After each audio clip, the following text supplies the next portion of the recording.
मोतिहारी में अवैध संबंधों के चलते ठेकेदार जयप्रकाश की हत्या हुई थी। पुलिस ने उसकी प्रेमिका और आरजेडी नेता निराली ठाकुर को गिरफ्तार कर लिया है। मुख्य आरोपी महिला के पति और एक अन्य को भी गिरफ्तार किया गया है। 16 मई को ठेकेदार को शूटर्स ने गोलियों से भून डाला था।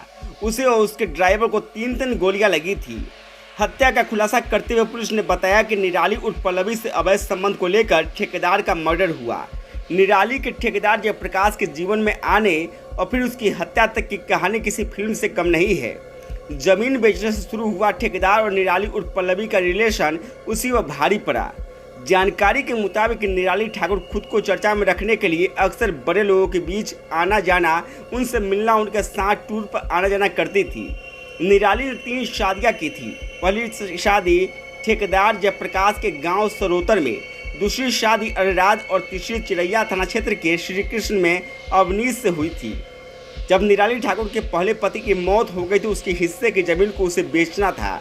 ठेकेदार जयप्रकाश भी जमीन का काम करता था। इसी दौरान उसके संपर्क में आई और दोनों की नज़दीकियाँ बढ़ने लगी। जयप्रकाश निराली से लगातार फोन पर बात करता था, उसे बाहर घुमाने ले जाता था।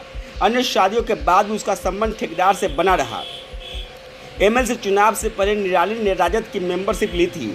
काफ़ी कम समय में ही वो पार्टी में काफ़ी चर्चित हो गई। इतना ही नहीं, वो बड़े नेताओं के साथ मंच साझा करने लगी। उसने अपने फेसबुक पर नेता प्रतिपक्ष तेजस्वी यादव के साथ फोटो भी पोस्ट किया था। निराली का तीसरा पति ठेकेदार की हत्या में मुख्य आरोपी है। अवनीश प्रॉपर्टी डीलर मंटू शर्मा का ड्राइवर था। बता दें कि 2016 में मंटू की हत्या हुई थी। उसी दौरान अवनीश पर लाइनर का आरोप लगा था और जेल भी हुई थी। जेल से वो जब बाहर निकला तो निराली ठाकुर से शादी की। निराली और अवनीश के बीच 3 बच्चे हैं। अवनीश को भी ठेकेदार और निराली के अवैध संबंध की जानकारी थी। उसे डर था कि कहीं दोनों मिलकर उसकी हत्या न करा दे, इसलिए उसने शूटरों के माध्यम से ठेकेदार के मर्डर की प्लानिंग रची। 16 तारीख को यहाँ के जो चर्चित ठेकेदार थे जयप्रकाश साहू, उनकी हत्या हुई थी चकिया में ओवरब्रिज के नीचे। उस सिलसिले में SIT बना करके मोतिहारी पुलिस ने 48 घंटे के अंदर 3 अभियुक्तों को गिरफ्तार किया है, जो नामजद हैं प्राथमिकी के।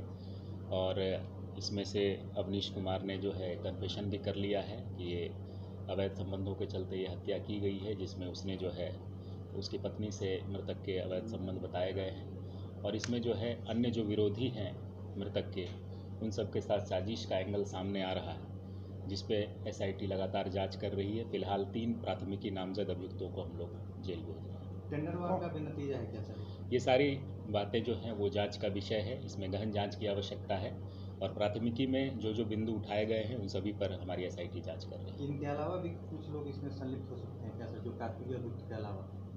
अभी 8 नाम सामने आए हैं और पुलिस इसमें सभी पहलुओं पर जाँच कर रही है, चाहे वो पारिवारिक विवाद हो, व्यावसायिक विवाद हो, ठेकेदारी का लेकर के विवाद हो।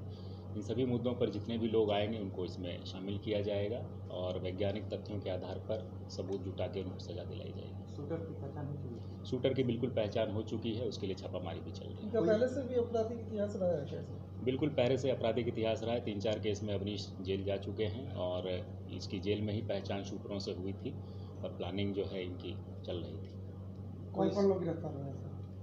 अभी इसमें 3 लोग गिरफ्तार हुए हैं, अवनीश सिंह, निराली ठाकुर और राजीव सिंह। ये तीनों प्राथमिकी अभियुक्त हैं और इनको अभी जेल भेजा जा रहा है। कोई एक गैंग का काम है कि कई गैंग मिलकर के चक्कर? ये जांच का विषय है, इस पर हम लोग अभी टिप्पणी नहीं कर सकते। जेल से भी काफी इस बिंदु पर भी हम लोग जांच कर रहे हैं, जेल से कहाँ से इसकी क्या इसके तार जुड़े हुए हैं। इस पर कोई ठोस बात सामने आने पर आप लोग को बताया जाएगा। कितने का सौदा था लगभग, सुपारी कुछ?